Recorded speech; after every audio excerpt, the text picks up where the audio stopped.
minutes of driving while intoxicated. Can you come up real quick, Blaze? Come up, Mr. Demo, come up.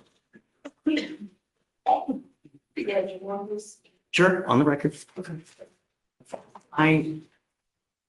As a lawyer, as a person who just works in general, I really take pride in what we do. You know, when we do stuff, we come prepared. This is not a joke, man. This dude that just came and testified now was a deer in headlights when you asked about the interview. Completely and wholly unprepared in every single way. So I don't give any credence to that testimony right there whatsoever. I mean, it's like, how are you going to come? This is not a joke. You know, we take this completely serious. You know, you come here, you can't even recite what happened. You can't even. What happens when the people responsible for enforcing the law fail to follow it themselves? A routine DUI case quickly turns into a courtroom showdown after two police officers are accused of cutting corners during their investigation. As the defense exposes critical mistakes, the judge grows increasingly frustrated, delivering a scathing criticism that changes the entire direction of the hearing. What begins as a seemingly straightforward prosecution soon raises serious questions about constitutional rights, police procedure, and the consequences of poor preparation. Stay with us as we break down the dramatic courtroom moments that ultimately led to the collapse of the state's case and a surprising dismissal. If you'd like, I can also make it more suspenseful, make it more investigative, or make it more documentary style for higher YouTube audience retention Officer Johnson as its first witness. After the state concluded its direct examination, Mr. Seja began his cross-examination. So can you describe in general your role in this investigation? I was the first officer on scene, and I was one of the dispatch and responding officers to it. Okay, and fair to say that he was in pretty deep sleep, right? Sure. And at the scene, very little time was spent with Mr. Alfaro. Is that right? Yes. Okay. Now, you said that you've done approximately 5 DWI investigations? Yes, but that's what it was. Okay, but you've done your NHTSA training. Yes. And you know that the second stage of the NHTSA training is called the personal contact stage, right? Mm-hmm. Do you recall what that is? I do not. Okay. You know that in any investigation, it's important to spend time with the person that you're investigating and try to distinguish illegal from legal behavior, right? Absolutely. And in kind of big picture terms, that's one of the things that the NHTSA manual teaches you how to do, right? Mm-hmm. Is that yes? Yes. Because it's not illegal to drink and drive. It's only illegal to drink and drive while you're intoxicated, right? I'm not necessarily having to drive my belt and detainer and other violations as well. Well, we can agree that in not all. Talking about DWI, then yes, I would agree with you. Okay. In general, not every time that somebody drinks after having consumed alcohol, not every time are they committing a crime, right? Right. Okay. Now, in this case, you were dealing with somebody who was deep asleep and was roused out of sleep, right? And it wouldn't be surprising if that person exhibited things like red eyes, right? Yes. Yes, it would not be surprising. It would not be surprising. Okay. That they appeared maybe a little bit disoriented, right? And you say that his speech was slurred, but you had never met Mr. Alfaro before, so you don't know how he normally talks, right? Yes, sir. Okay. I know what slurred speech sounds like. Okay, but would it surprise you that especially on the station where the audio is more clear, his speech doesn't appear slurred at all? That would surprise me. All right. So in the time that you spent with Mr. Alfaro at the scene, that wasn't enough to distinguish whether the symptoms were from alcohol intoxication, possible alcohol intoxication, or just being roused out of a deep sleep, right? I will not know. That's why I'm arrested for DWI right there. I understand that, but in general, after such a brief amount of time, that wouldn't necessarily be enough to convince yourself that this is just a person that I've woken out of a deep sleep, right? With other factors, I would disagree, but I mean, there's a possibility. All right. Did you write an offense report in this case? I wrote the supplement report. Okay. Your offense report actually doesn't say anything about arresting him for impeding a roadway, does it? My supplement does. And Officer Rohrer, who was the lead officer in this case? Officer Orr was the one that worked the DWI investigation. Okay, and it was his understanding that the scene was being moved to the scene to continue the DWI investigation. Is that right? Objection, Your Honor, speculation. If you know. I don't know what Officer Rohr put in his report, and I'm not going to tell you what was in his report. During cross-examination, Officer Johnson confirmed the legal distinction that it is not inherently illegal to drink and drive, but rather it is only illegal to operate a motor vehicle while intoxicated. Under Texas Penal Code, This scene establishes the defense's central argument, that the investigation was rushed and lacked the careful evaluation required before making a DUI arrest. It immediately raises doubts about the legality of the officer's actions.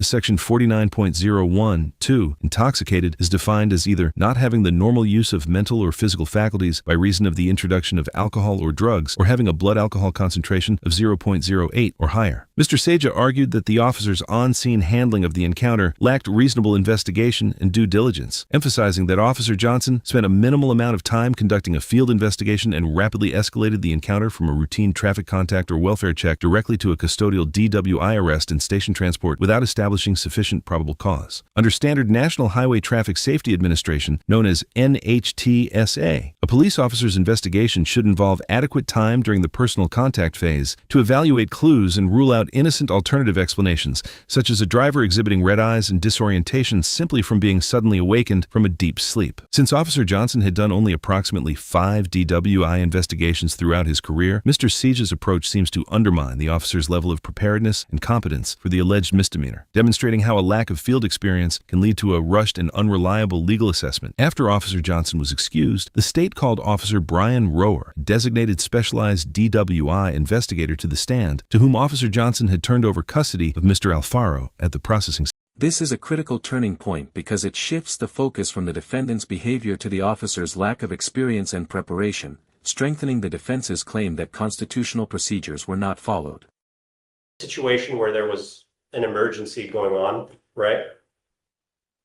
No. Okay. Even though you're the more experienced officer, Officer Johnson is actually certified to administer field sobriety tests and has done so in the past, correct? That's correct. Okay. There wasn't a language barrier or anything like that, right? Not to my knowledge. And in fact, the intersection where this all happened, I mean, there were parking lots, drugstore parking lots, places where DWI investigations are sometimes conducted, right? Yes. Okay.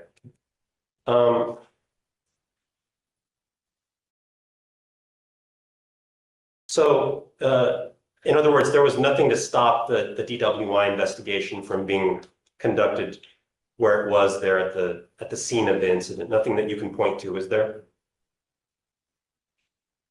As far as the performance of SFSTs, no. So what was the reason for moving this investigation to the jail?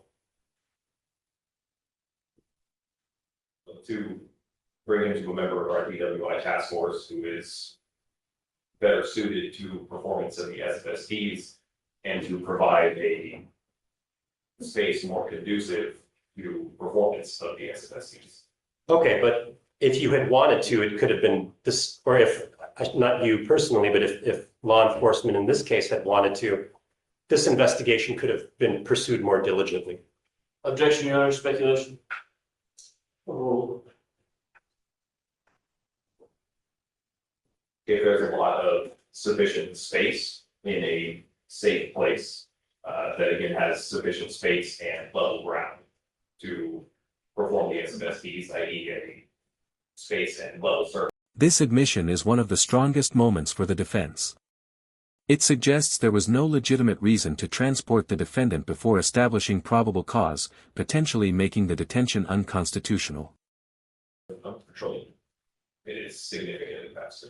Mr. Saja questions Officer Rower about the officer's conduct on the scene of the initial traffic stop. Under the landmark U.S. Supreme Court decision in Dunaway v. New York, involuntarily transporting a suspect from the scene of a temporary investigative detention to a police station or processing facility transforms the stop into a de facto custodial arrest. Consequently, law enforcement cannot lawfully transport a driver to a police facility simply to continue gathering evidence. Officers must possess fully established probable cause for the offense prior to effectuating the transport. Furthermore, Florida v. Royer dictates that an investigative stop must employ the least intrusive means reasonably available to confirm or dispel officer suspicion. Under this standard, moving a suspect to a secondary location when an on-scene evaluation could safely be conducted exceeds the permissible scope and duration of the stop, rendering a forced jailhouse transport for a driving while intoxicated investigation unconstitutional. In this case, the officers relocated Mr. Alfaro to the jail before establishing clear roadside evidence of impairment, violating Fourth Amendment protections against unreasonable seizures. Under standardized field sobriety test protocols, a police officer must perform the physical sobriety investigation on the scene whenever environmental conditions safely allow. Officer Rower's own testimony conceded that Officer Johnson was certified to do the test and a flat drugstore parking lot was readily available, meaning the criteria for a proper on-scene evaluation were fully met. Since there was no emergency on the streets to justify an immediate evacuation, Mr. Saya's cross-examination strategy directly exposes the lack of diligence in the police investigation. After that, Officer Rower was excused from the stand and Judge Fleischer was ready for the arguments.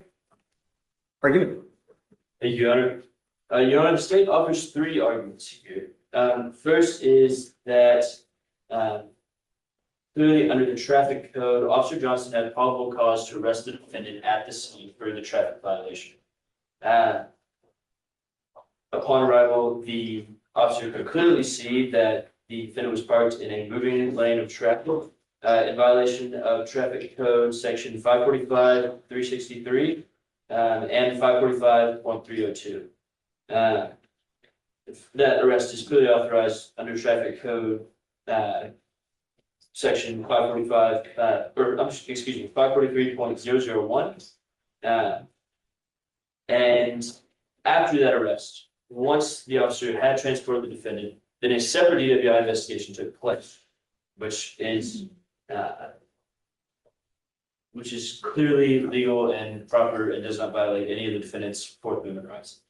And the alternative, Your Honor, the state would also show that the officer articulated sufficient facts to rise to the least reasonable suspicion that the offense of driving while intoxicated had occurred. The defendant displayed a strong odor of alcoholic beverages, was asleep in his vehicle, and took significant effort to wake up from the officers. Also, the time of night was indicative, and the other facts that the officer suggested, such as slurred speech and the other surrounding circumstances. Furthermore, moving the investigation to the police station and subsequent time it took to conclude the investigation. Furthermore, moving the investigation to the police station and the subsequent time it took to move the investigation was reasonable under the circumstances and served a legitimate law enforcement purpose. That purpose was to give the DWI investigation to an officer that would be more efficient at running the investigation. This purpose, this is supported by prior case law in Belcher v. State, where, Your Honor, the Court of Appeals out of Fort Worth found that a 30 to 35 minute prolongment was reasonable under the circumstances for the express purpose of the officer handing the DWI investigation over to a specific DWI officer for the purpose of efficiency. Furthermore, This scene raises the stakes by shifting the debate from factual evidence to constitutional law.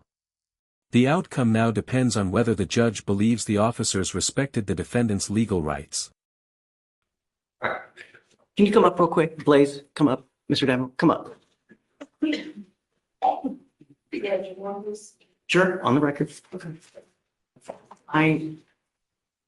As a lawyer, as a person who just works in general, I really take pride in what we do. You know, when we do stuff, we come prepared. This is not a joke, man. This dude that just came and testified now was a deer in headlights when you asked about the interview. Completely and wholly unprepared in every single way. So I don't give any credence to that testimony right there whatsoever. I mean, it's like, how are you going to come? This is not a joke. You know, we take this completely serious. You know, you come here, you can't even recite what happened. You can't even take 5 minutes to look at the damn report. You know, really. So no credence whatsoever. So what I'm going to do now is I'll take a look at the facts surrounding what happened on the scene, and I'm going to make a decision and see whether we go forward or not. But I'm floored how you're just going to come in and just kind of, here, let me just, you know, really, it's not a joke. It's a life on the. This is the emotional climax of the entire video. The judge's frustration signals that the prosecution's credibility has been severely damaged, dramatically changing the direction of the hearing.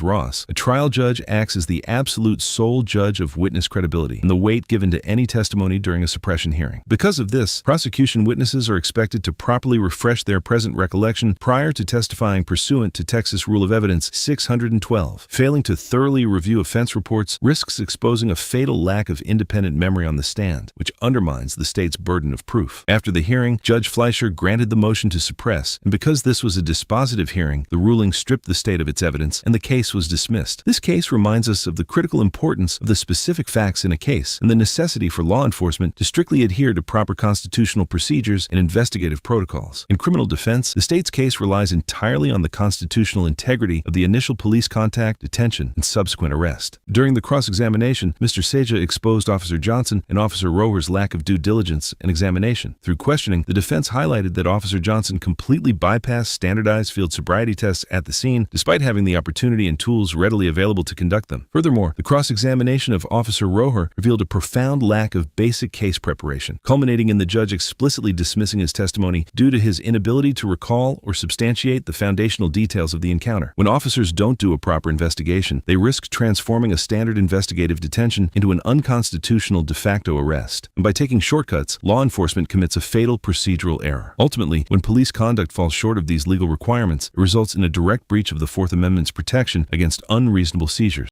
This is the video's final and most impactful conclusion.